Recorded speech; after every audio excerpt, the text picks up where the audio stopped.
Dan saya akan menjelaskan ke DPR juga dengan sejelas-jelasnya tanpa ada yang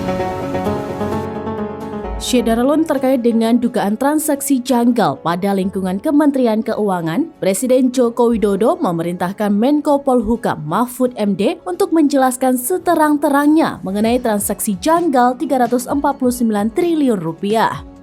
Presiden meminta Mahfud MD menjelaskan secara terbuka pengertian mengenai dugaan tindak pidana pencucian uang kepada DPR agar masyarakat paham apa itu pencucian uang.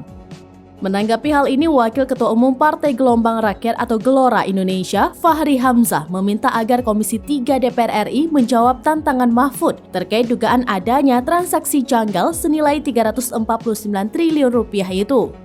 Menurut Fahri, jika DPR RI tidak menjawab, patut diduga ada persekongkolan para elite di DPR RI dan pejabat di lingkungan Kementerian Keuangan terkait transaksi janggal tersebut. Fahri menilai jika tidak ada persekongkolan dan money laundry, seharusnya DPR lantang bersuara terhadap transaksi janggal berbau korupsi 349 triliun rupiah di lingkungan eksekutif itu.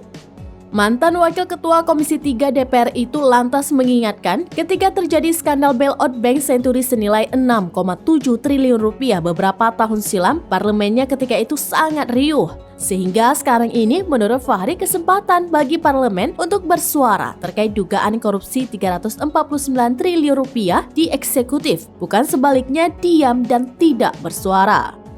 Sebelumnya, Presiden Joko Widodo meminta Menteri Koordinator Bidang Politik, Hukum, dan Keamanan atau Menko Polhukam Mahfud MD menjelaskan ke DPR mengenai kasus dugaan tindak pidana pencucian uang atau TPPU di Kementerian Keuangan. Hal itu disampaikan Mahfud usai menemui Presiden Jokowi di Istana Kepresidenan Jakarta pada Senin 27 Maret 2023.